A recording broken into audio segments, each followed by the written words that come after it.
State mobile ఇక్కడికి రావడం చాలా చాలా ఆనందంగా ఉంది. చాలా దూరం అనే భావన మర్చిపోయాను నేను. ఎందుకంటే అది విపరీతమైనటువంటి నక్సలైట్లు పెరుగుతున్నటువంటి ఊళ్ళలో, పోలీసుల మధ్యలో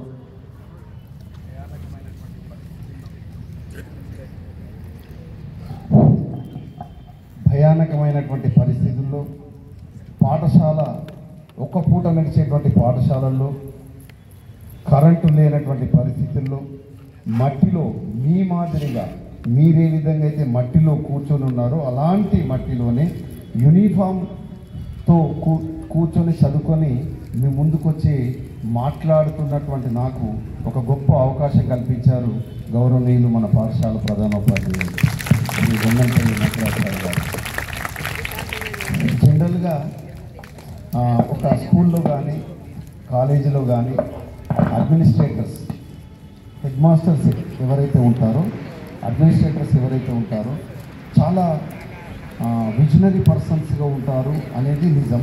అట్ ద సేమ్ టైం దానికి వ్యతిరేకమైనటువంటి పరిస్థితుల్లో కూడా ఉండే వాళ్ళు కూడా ఉంటారు. కానీ విద్యార్థుల యొక్క శ్రేయస్సు కోరుకొని ఉపాధ్యాయులను తనతో పాటుగా పాఠశాలను ముందుకు నడిపించాలి.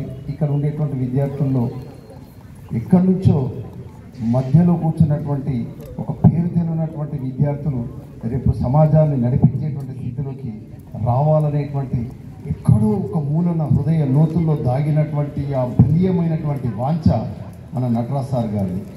అందుకే సార్కి మరొకసారి హృదయపూర్వకమైనటువంటి నేను ధన్యవాదాలు తెలియజేస్తూ, పడాల తిరుపతి అనే నేను ఒకప్పుడు చాలా చాలా వెనుకబడినటువంటి క్లాస్ రూమ్లో నన్ను ఎవరు గుర్తించలేనటువంటి స్థితిలో, నేను ఒక జీనియస్ స్టూడెంట్ను కాదు, ఐఎమ్ ఏ ఫెయిల్యూర్ స్టూడెంట్, నేను ఒక ఫెయిల్ అయినటువంటి విద్యార్థిని.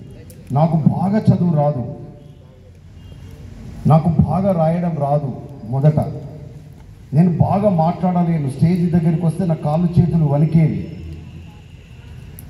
అలాంటి స్థితిలో హై స్కూల్ లెవెల్కి వచ్చేసరికి హై స్కూల్లో నటరాజ్ సార్ మాదిరిగా, అదేవిధంగా మన కళా వెంకట్రావు సార్ మాదిరిగా, మన మేడమ్స్ మాదిరిగా, అక్కడ కూర్చున్నటువంటి గాంభీర్యంగా కూర్చున్న మన గణిత శాస్త్ర ఉపాధ్యాయుని మాదిరిగా, మన ప్రత్యేక విద్య బోధించే సార్ మాదిరిగా అందరే ఇలాంటి విజనరీ టీచర్స్ అప్పుడు కూడా ఉన్నారు. కాబట్టే మీ ముందు ఈ విధంగా నిలబడి నేను మాట్లాడుతున్నాను.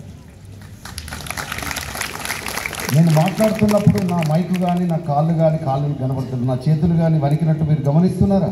గమనించట్లేదు. కానీ మిమ్మల్ని రమ్మని ఇక్కడ మాట్లాడమంటే మాత్రం ఖచ్చితంగా కొంత పెరుకుంటుంది, కొంత వణుకుంటుంది, కొంత సిగ్గుపడతాం, లేదా నేను మాట్లాడితే ఎవరన్నా ఏమన్నా అనుకుంటారేమో అనేటువంటి ఒక భయం ఉంటుంది. సేమ్ అలాంటి పరిస్థితుల నుంచే నేను వచ్చిన. మా పేరెంట్స్ చదువుకోలేదు, వాళ్ళకు అక్షరం కూడా రాదు, ఎక్కడ ఏం రాయాలో కూడా తెలియదు, వేలు ముద్ర వేయడమే. అసలు ఇంతింత పెద్ద పుస్తకాలు, తెలుగు అక్షరం పుస్తకం, ఇంతింత పెద్ద పుస్తకాలు అసలు చదువుతామా అనేటువంటిది మాకు తెలియదు. ఎందుకంటే వంకీలు తిరిగినటువంటి ఈ ఏమంటాం మనం ఇప్పుడంటే పోయినాయి వెంట్రుకలు పట్టకుండా, అంటే వెంట్రుకలన్నీ ఇట్లా చుట్టుకుపోయి ఒక గొర్రె బొచ్చు మాదిరి ఉండేటువంటి వెంట్రుకలు. ఐఎమ్ సేయింగ్ ఫ్యాక్ట్స్, నిజం చెప్పాలి మీ ముందు విద్యార్థులుగా. ఇస్త్రీ చేయబడినటువంటి అంగి, ఆ అంగి వెనుక కూర్చుంటే తిరిగిపోయి లోపల అంటే వెనుక చినిగిపోతుండే. అర్థమవుతుందని నేను చెప్పేది. రాజ్యాంగాన్ని రచించినటువంటి అంబేద్కరుడు వీధి దీపాల కింద చదువుకొని రాయడం ఎంత నిజమో, అలాంటి స్థితిలో నుంచి వచ్చినటువంటి వ్యక్తులే అభ్యున్నతమైనటువంటి ఈ ప్రాంతం యొక్క అభ్యున్నతి కోసం, మీ యొక్క అభ్యున్నతి కోసం పనిచేసేటువంటి ఉపాధ్యాయులు ఇక్కడ ఉన్న వాళ్ళందరూ కూడా అలాంటి వాళ్ళు. కాకపోతే ఏంటంటే మన టీచర్లు మనకు రోజు కనబడతారు కాబట్టి వాళ్ళు చెప్పేది మనకు కొత్తగా అనిపించదు. కాబట్టి ఆ కొత్తగా అనిపించే 2 మాటలను మీ ముందుంచడానికి నన్ను మన నటరాజ్ సార్ నన్ను రమ్మన్నారు. ఆ 2 మాటలు మీతో నేను మాట్లాడడానికి సదా సిద్ధంగా ఉన్నాను. మీరు సిద్ధమా? కొంచెం గట్టిగా మాట్లాడినా. ఇప్పుడు మనం మొదలు పెట్టాలి. నేను 2 ప్రశ్నలు అడుగుతాను. అడిగినప్పుడు చేతి ముందులో బట్టి ఎవరు నిలబడి ఫాస్ట్గా సమాధానం చెప్తారో వాళ్ళకి గెలిచినట్టు. మన రాష్ట్రం పేరే పేరు తెలంగాణ. నిలబడి తగ్గిమని చెప్పాలి, లేకపోతే ఒక్కళ్ళు కదా చేతిలో బట్టి తగ్గిమని చెప్పాలి. అందరు చెప్తే నేను ఎట్లా? ఇంకా నువ్వు నిలబడ్డావు, మిగతా వాళ్ళు నిలబడలేదు. ఏం పేరమ్మా నీ పేరు? ఇట్లా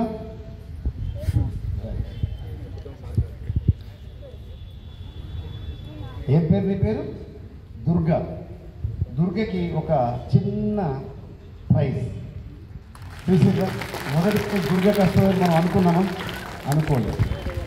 ఓకే, దుర్గకి ఒక చిన్న ప్రైజ్, అది చాలా విలువైన ప్రైజ్. మీ అందరి ముందు తీసుకున్నారు కాబట్టి ఇలాంటి ప్రైజ్ అందుకోవాలని నాకు కూడా చాలా సహకారం ఉండేది. కానీ నాకు ఎవరు ప్రైజ్ ఇచ్చేవారు కాదు.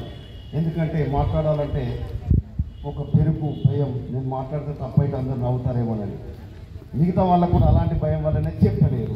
దుర్గ మాత్రం చెప్పింది. నిజమా కాదా? ఎస్. అయితే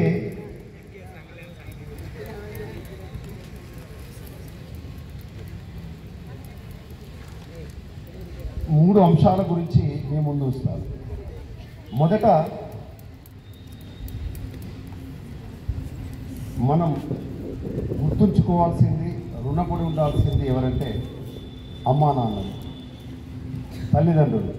తల్లిదండ్రులు అంటే ఇష్టం లేని వాళ్ళు ఎవరైనా ఉన్నారా? ఎవరు ఉన్నారు కదా.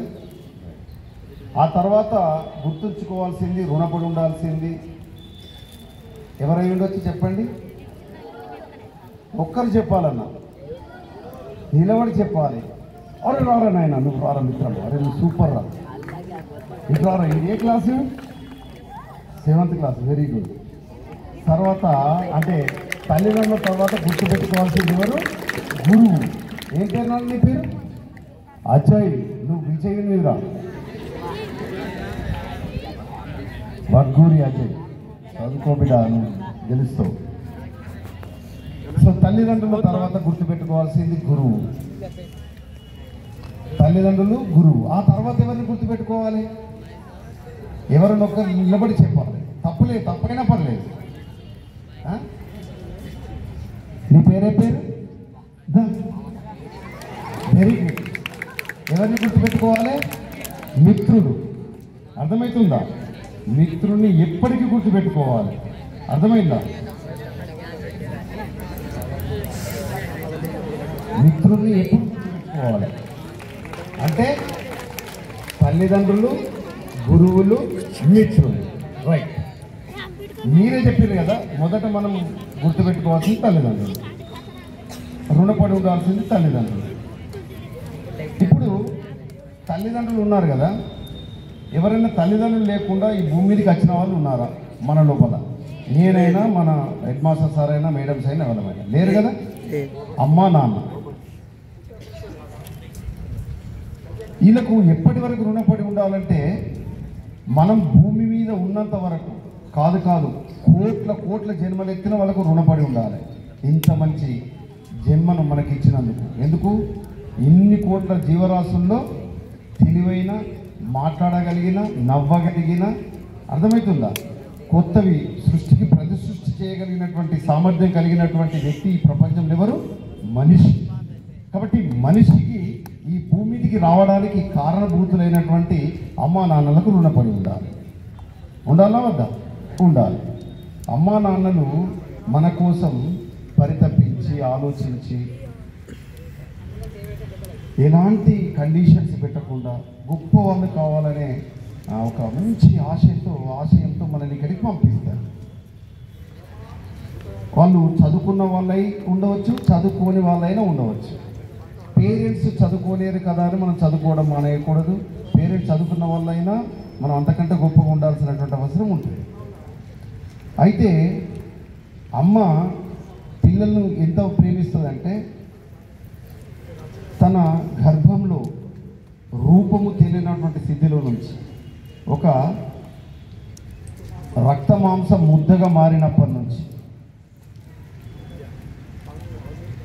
నెమ్మదిగా ఎదుగుతున్నటువంటి ఆ భ్రూణం, ఎదుగుతున్నటువంటి ఆ పిండం ఎదుగుతున్నటువంటి ఆ కదులుతున్నటువంటి ఆ పిండం యొక్క కదలికలను కూడా గమనించి ఆనందపడి రూపం తెలియకముందే ప్రేమించడం మొదలుపెట్టే అపురూపమైనటువంటి జీవి భూమి మీద ఎవరున్నారంటే ఎవరమ్మా? మన అమ్మ. కాబట్టి మన అమ్మ మన కోసం మన పుట్టక ముందే ఆలోచన మొదలుపెట్టింది, అట్ ది సేమ్ టైం ప్రేమించడం మొదలుపెట్టింది. ఎవరు? అమ్మ. కాబట్టి అమ్మ మనతో ఉన్నటువంటి అనుబంధం పుట్టిన తర్వాత ఉందా, పుట్టక ముందు నుంచే ఉందా? పుట్టక ముందు నుంచే ఉంది. అందుకే అమ్మతో ఉండేటువంటి అనుబంధం పుట్టిన తర్వాత కాదు. అంటే మన రూపం తెలియకముందే మనకు అంటే మీన్స్ తన శిశువుకు తల్లికి అనుబంధం ఉంటుంది. దాన్ని మనం ఏముందామంటే నాభీబంధం అంటాం. బొడ్డు తాడు అంటాం కదా, కార్డ్ బ్లడ్ అంటాం. లోపల నాభి రుజ్జు ఉంటుంది కదా, బయాలజీ 10th క్లాస్లో వస్తుంది. ఈ పరాయువు, జరాయువు, ఉల్బక ద్రవం అమ్మ పని చేస్తూ ఉండేటువంటి క్రమంలో వంగడము, లేవడం, కదలడం వల్ల లోపల ఉండేటువంటి ఉల్బక ద్రవం అమ్నియాటిక్ ఫ్లూయిడ్ అంటాం. అటు ఇటు కదిలినప్పుడు శిశువు హాయిగా ఇలా ముడుచుకొని లోపల ఏం చేస్తుంది? నిద్రపోతుంది అన్నమాట. అమ్మ నీవు భూమి మీదకి రాకముందే నీకు ఊయలేదు. తన గర్భంలో నీవు హాయిగా నిద్రపోయేటువంటి జీవి ఎవరంటే అమ్మ. అవునా కదా? 10th 9th క్లాస్ వాళ్ళకైతే అర్థమవుతుంది. ఉల్బక ద్రవం అంటాం. ఇంకా చెప్పాలంటే సాధారణ పరిభాషలో ఉమ్మనీరు అంటాం. కాబట్టి ఇలాంటి అమ్మ మన కోసం నేను ఏదన్నా వేడి వస్తువు తిన్నా, చల్లటి వస్తువు తిన్నా నా బేబీ లోపల ఏదైనా ఇబ్బంది పడుతుందని మన కోసం తన కోరికలను చంపుకొని